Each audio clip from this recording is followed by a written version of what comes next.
Hello, folks.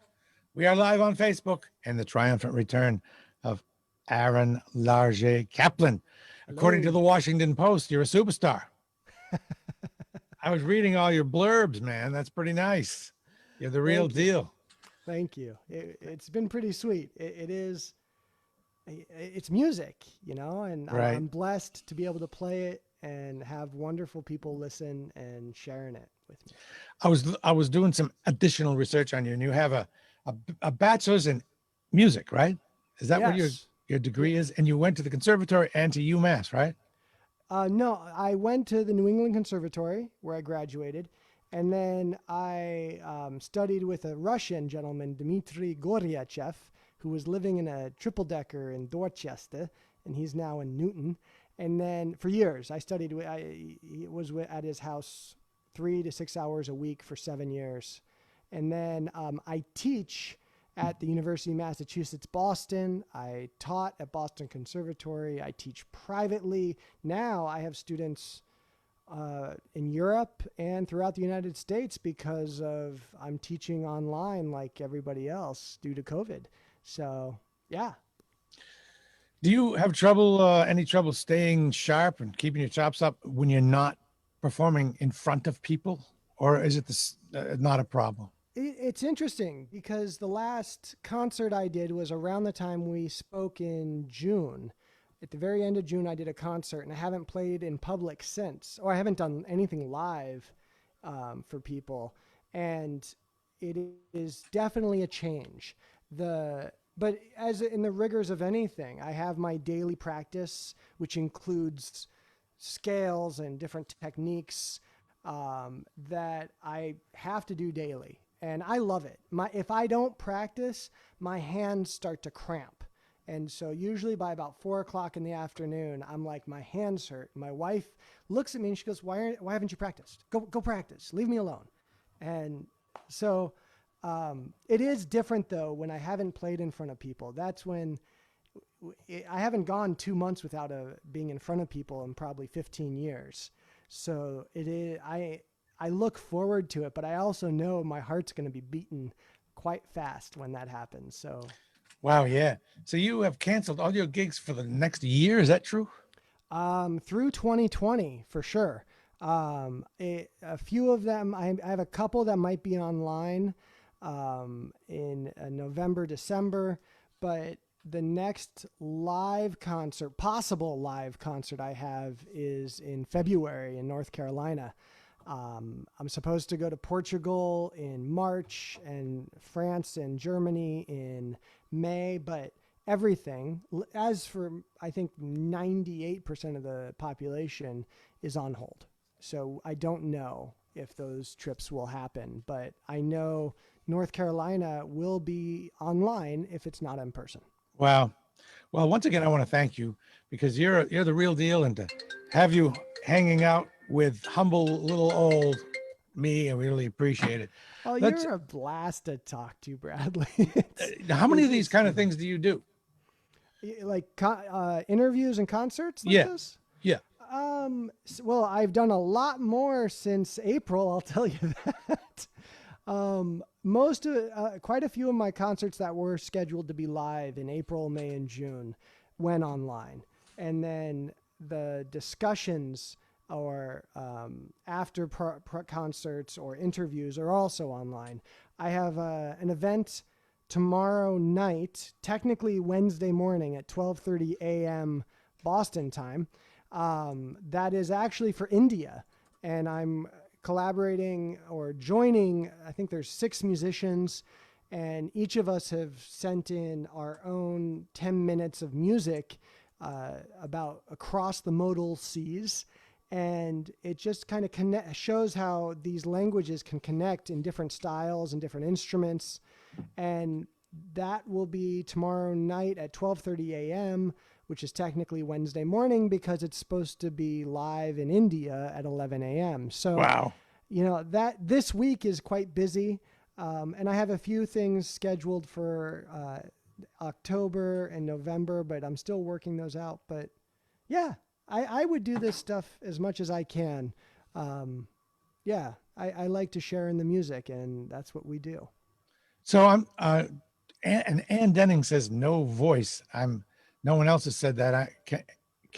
I want to confirm that you can hear both Aaron and me before we start. So Bob Levine, I'm looking at the various comments. Are you able to hear us? Like, I don't understand what you mean by no voice, Ann Denning. I want to make sure that's cleared up before we start the magic. Can you hear it okay there? Bob Levine or yeah, David Wall can hear. All right, we're green to go. I can So hear. tell me, Ann, turn up the volume, Ann. yeah, tell me a little bit about the first piece. This piece, this is a brand new piece. This is a world premiere. Everyone pat yourselves on the back for being very adventurous. This is a piece by Laurie Spiegel. Laurie is a composer who lives in New York. She is one of the first composers, early composers, to use electronics, where she was using computers to make music. This one doesn't use any of it other than to communicate over Zoom and Facebook. It's called Watching Rain, and it's a lullaby. I have a project called the New Lullaby Project, where I've been asking composers to write miniatures in the form of a lullaby. And I put out a CD of 14 back in 2010, and then I kept getting more. And I am actually in the studio, not right now, but this month, recording more, because this is number 61. And so it's a very cool project. And I think Laurie's online. Yay!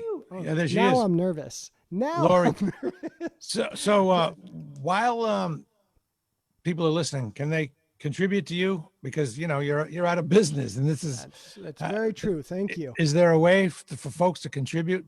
Yes. Of course, there's music available on Bandcamp, ALC Guitar.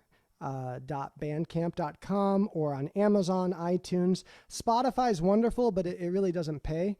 But also, if you're in the donating mood, I do have a PayPal, ALC Guitar, and I'm on Venmo, just my name, and Larget-Caplan. Is your wife able to post? She certainly has permission, if she's around, to post that stuff. I will ask her to. If she's listening, she can post. Maybe even, I think I saw my mom. My mom's pretty good at that stuff. Okay, maybe she'll post it. So family, go ahead and post how the folks can contribute. And let's hear song number 1 from Aaron. Watching Rain by Laurie Spiegel. Sorry, Jack.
That is Laurie Spiegel's Watching Rain. I've lost I don't hear you. Oh no. Unmute. There I am. Here I am. There you are. Okay, hooray. Very nice. I shouldn't get all fancy by muting myself. So thank you. That was great, Laurie Spiegel. Great job putting that together and performing it. Aaron, Laurie does say that the mic on the guitar is set a lot lower than for the voice. So I guess So we much should fun. Thanks, Laurie. That's cool. Thank you, Laurie. So this is her and I actually she wrote this years ago, and I did one of those very human things. I misplaced the music, and I found it in July, and so her and I have just been talking very recently, and so there will be a new, reimagined, expanded, a new dream of watching rain in a new form. So maybe we'll share it with you, the new version as well, in the near future. Do you ever get the urge to write a pop song using your skills? Yeah, I remember I started with electric guitar, and I wanted to be a rock star, and I played Hendrix. I was a huge Zeppelin fan, Motley Crue, Guns N' Roses, kind of a glam, the glammy hair rock. And on my own, I have no desire. But when I'm with students, it's amazing because I get, especially at UMass, I teach non-classical students as well. And I'll have students bring in, rock songs and pop songs or folk music. And we end up doing stuff that I would never do on my own. I sing and play. I can't sing and play.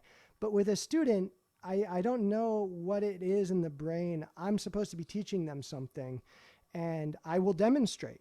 And all of a sudden, I'm kind of amazed at myself that I can actually sing and play. So there are times that I do. The pop is such an interesting thing because it's changed so much from when I actually listened to pop music. I wonder what the difference is. I suppose you're not being judged so severely when you're with a student. It's not like you're at the snobatorium. You're with a kid who wants to have fun. And I think I'm just trying to convey a message. And I think that conveying a message, I'm putting myself out there. If I'm trying to convey something and I'm unwilling to do it myself, I think that it's kind of saying, well, you should just figure it out. That's not teaching. And so I don't think I'm a great singer at all. And my voice is, but, Bob Dylan, it's not hard to emulate or do at least a Bob Dylan type of voice. So yeah. But I think when I have students who've brought in more recent pop music, it's a very different world than when I grew up and listening to pop music. There's so much technology that's involved now. Can we get another song? And before we start this one, can you hit the strings a couple times just to make sure it's cool? It's still a little bit low. If you got another whack on the volume knob there. Right, Laurie Spiegel? Let's hear that. How's that? I don't know. Check. Let me hear. Check. How about if you grab the mic and bring it down another 6 inches towards the guitar? This mic. We're going to do this. Whatever oh, you have 2 separate mics? Yes. Oh, all right. But let's see if that picks up a little bit more. Yep. Cool. Good. Oh. Good. Wait. Oh, yeah. So you were in only right or left, right? Yeah, one of my mics wasn't fully on. Wow. This makes a world of difference. I can play it. Maybe if we have time, I'll play her piece again. Good. Now, you know what? Absolutely do that at the end because it was a very short piece. We want to make sure we do it justice, right, Laurie? Right on. Okay. And I'll tell you what. So, on the YouTube version, I will edit that out. All right. Hey, we're human, and this technological world is very new to me, and so Cool. All right. Oh yeah. Oh yeah. Okay. There And we this go. one is. Okay, so this is a piece by Vineet Shende. Vineet is a composer born in Chicago. He is currently teaching at Bowdoin College. He's a professor there in Brunswick, Maine. He came to guitar. Actually, Laurie played guitar and lute as well, so it's a very interesting group today. He came to guitar through the blues. He started with electric guitar, blues, was in bands, but his family's from South India. And so then he switched to the sitar and started learning the sitar, or classical guitar, and then the sitar. And then he went to composition. And so he and I are collaborating on a project called Carnatic Preludes after Johann Sebastian Bach, where he reimagines Bach as if Bach were from South India. And so if you think of Ravi Shankar, he's technically North India, but that kind of sound of what's going on. So here's a prelude by Bach that goes like this.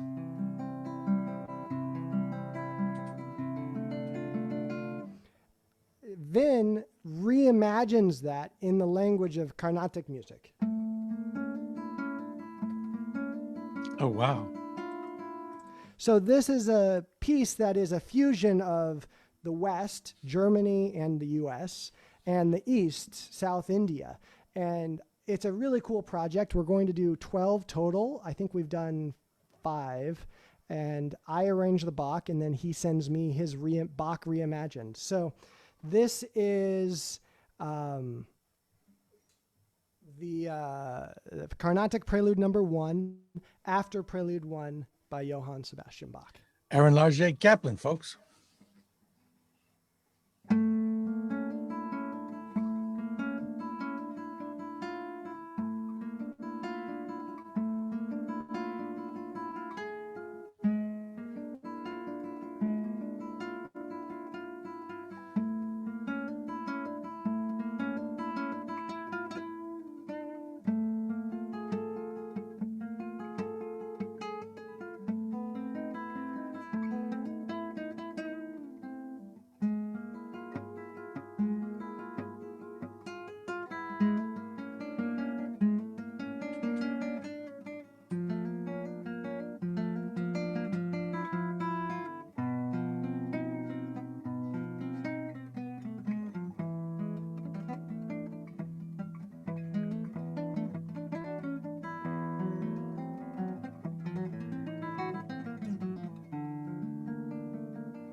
Wow, that was spectacular.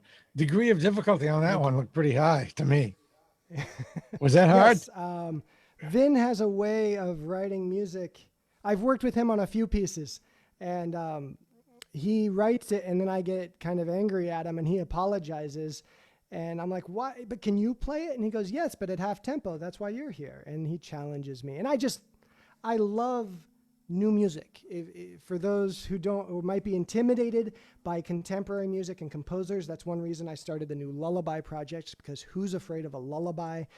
And Vin's pieces, I find his music so rewarding, both on a player level, but when I listen to his string quartets or I listen to his songs, I love just being surprised. It's like I can't watch a movie, unless it's Princess Bride, I can't watch a movie over and over again because I know what's going to happen.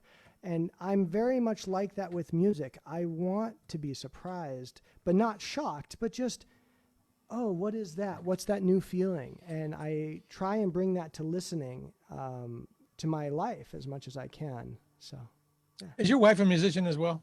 No. Well, she has a great ear. She'll whistle or hum the pieces that I'm practicing without knowing, but she has no training. So I trust her gut judgment quite a bit. I know you've told me this before, but how did you meet? I had played rugby in high school. It was a lot of fun. It was a great way to get out aggression. And I was the smallest kid on the team, and I did really well. And I was tackled badly by a teammate and damaged my shoulder. Fast forward about 6 years, I was at the New England Conservatory in Jordan Hall, and I was having a lot of problems with the shoulder. As you can see, I'm really moving quite a bit. It's a very physical thing to play music. And I was having a lot of issues. I would play with my shoulder raised. It never healed correctly. And a friend of mine recommended going to Catherine, my wife, because she fixes bodies. I joke she works for the government because she puts people back to work. And I met her and I said, you can fix my shoulder? And she said yes. And I laughed at her because I'd been to all these doctors. And it took a while, but she did. And I mean, she's also amazingly beautiful. And I knew right away that I was going to have to marry her. But that's another story. So I met her after a concert, and that was it. I said, I can't let that get away. Yeah. Good for you. It must be comforting to have her, with you during these difficult times. Yeah. I mean, we're both, she does body work, or did. I mean, that doesn't happen now during the COVID because there's no one-on-one work for that right now. So it is difficult, but we're both working very hard to kind of reestablish ourselves and figure out what we want to do. And, we take care of each other. I know we talk about, health, and if I have my health, that's it. And that's the first and foremost. So we spend a lot of time with that. And then she comes in and she says, move your foot. Oh, you're leaning to your right. Oh, adjust this. And what's going on with your neck? And, so it never stops. That's good stuff. Do we have time? You want to do one more song and then redo the first if you don't one? Mind. So I thought I'd play something a little more traditional. This is a piece also by a guitarist, but from he died in the early 20th century, Francisco Tarrega. Tarrega is kind of the forefather of modern guitar playing. And he, of course, from Spain. And this piece is called Recuerdos de la Alhambra. It is memories of the Alhambra. The Alhambra was the last stronghold of the Moorish Empire in Spain. And it is in Granada. It's gorgeous. I highly recommend when this COVID thing is past that you go visit it because it is amazing. It's amazingly beautiful. And so this is a piece called Recuerdos de la Alhambra. And Once again, Aaron Larget-Caplan.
Everyone is clapping in their homes. A lot going on there. A lot of finger movement. There's a whole lot of busy action going on there. I don't see how you keep it all in your brain. Just it's one thing. Well, sometimes they a note or two leaks out, but that happens. The manual part's one thing, but just remembering it all has got to be something else. You must have Yeah, it's 3 to 5 hours a day every day. every day. Wow. Yeah, Okay. pretty much. Let's do Laurie Spiegel's song "Justice" and give it a complete go because it was a short piece. Yes. So this is "Watching Rain" by Laurie Spiegel, and yes.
There it is. Nice. That was fantastic. You know what's wonderful is there's so much mediocrity in the world or these days or worse. It's nice to hear some excellence. And that is you, my friend. Thank you, Bradley. Not only your musicianship, but you're just you're a dude. You're a good guy, a good man. Thank you. I like my life like I like my wine and cheese. Rich, tasty, and really fresh. So I have no idea what I just said. Okay. I guess.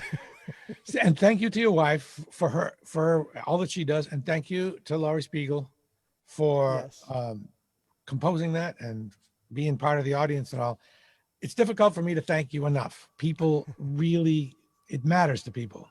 Thank you. So Well, thank you for creating this outlet for me to remind myself that I am alive and that though the news may not show it, people do care.